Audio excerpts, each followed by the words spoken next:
नमस्कार दोस्तों श्रीमद् भगवत गीता एक ऐसा महाशास्त्र है जिसको हम अपने जीवन में अगर हम श्रीमद् भगवत गीता के अनुसार अपना जीवन बनाते हैं तो हमारे जीवन से सभी बुराइयां दूर हो जाती हैं और हम घर परिवार में या कारोबार में रहते हुए भी अपने जीवन को कैसे खुशनुमा बना सकते हैं, मुस्कुराता हुआ जीवन बना सकते हैं। यही श्रीमद् भगवत गीता का ज्ञान हमें सिखाता है।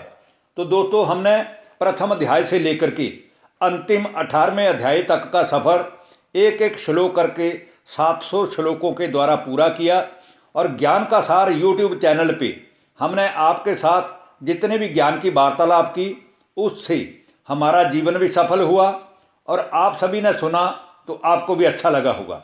अभी हम श्रीमद् भगवत गीता के प्रथम अध्याय के ऊपर बात करेंगे जिसमें हम श्लोक वाइज बात नहीं करेंगे, लेकिन हम ये बताएंगे कि श्रीमद् भगवत गीता के पहले अध्याय का मुख्यतः सार क्या है।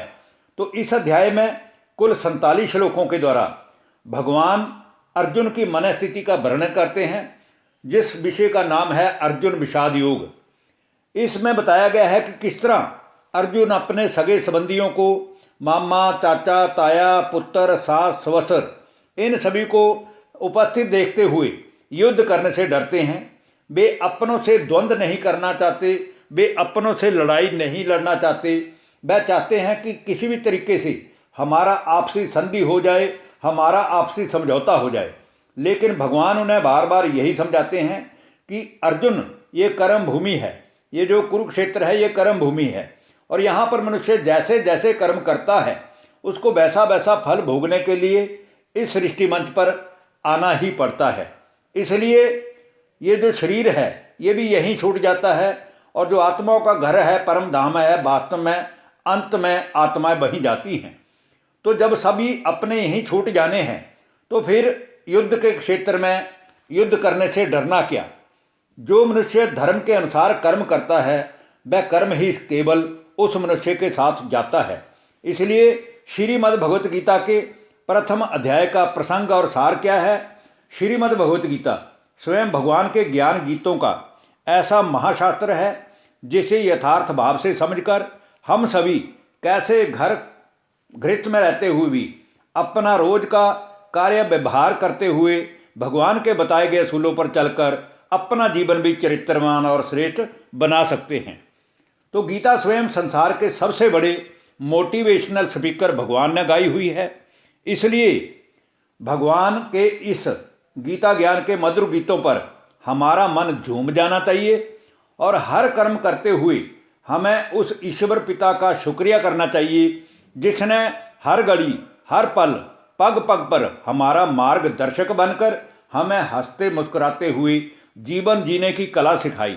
संसार में ऐसा कौन सा व्यक्ति है जिसके जीवन में संघर्ष नहीं आया, और जिसके जीवन में संघर्ष नहीं है उसने जीवन को सही तरीके से जीना सीखा ही नहीं है।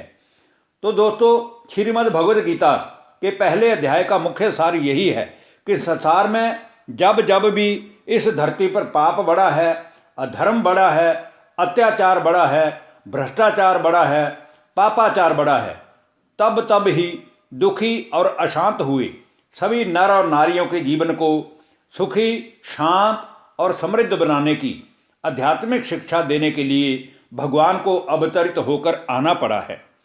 तो आप सभी आज भी स्वयं महसूस कीजिए कि संसार की हालत क्या हो गई है। ना तो कोई किसी पर दया करने वाला नजर आता है और ना ही कोई सत्य और धर्म के मार्ग पर चलने को ही तैयार होता है। तो क्या ये सब इस बात का प्रमाण नहीं है कि अब पाप की अति हो चुकी है और वही धर्म गलानी का समय नज़दीक आ पहुंचा है, जब स्वयं भगवान को सत्य धर्म की स्थापना और सत्य धर्म की रक्षा करने के लिए आना पड़ा था। तो आइए अब हम बात करते हैं प्रथम अध्याय के मुख्य सेनापतियों, वीर योद्धाओं की, जो कि पृथ्वी पर अपना अपना साम्राज्य स्थापन करने की इच्छा से एक दूसरे के विरुद्ध युद्ध के मैदान में उपस्थित हैं। ये बात भी सभी जानते हैं कि धृतराष्ट्र और पांडु आपस में भाई भाई थे, फिर भी ऐसी कौन सी वजह बनी जो एक ही परिवार दो प्रकार की विचारधाराओं में बंट गया और एक अपना साम्राज्य लेने के लिए साम दंड वेद कोई भी उचित अनुचित रास्ता अपनाने को तैयार था। तो दूसरी तरफ कुछ गिने चुने चंद लोग जो कि धर्म के और सत्य के मार्ग पर चलना चाहते थे, वह 5 पांडव सत्य मार्ग पर चलते हुए अपना हक पाने को अग्रसर थे। क्या आज इस कलयुग के घोर अज्ञान काल में वैसे ही कौरवों और पांडवों जैसे हालात घर घर में नहीं है?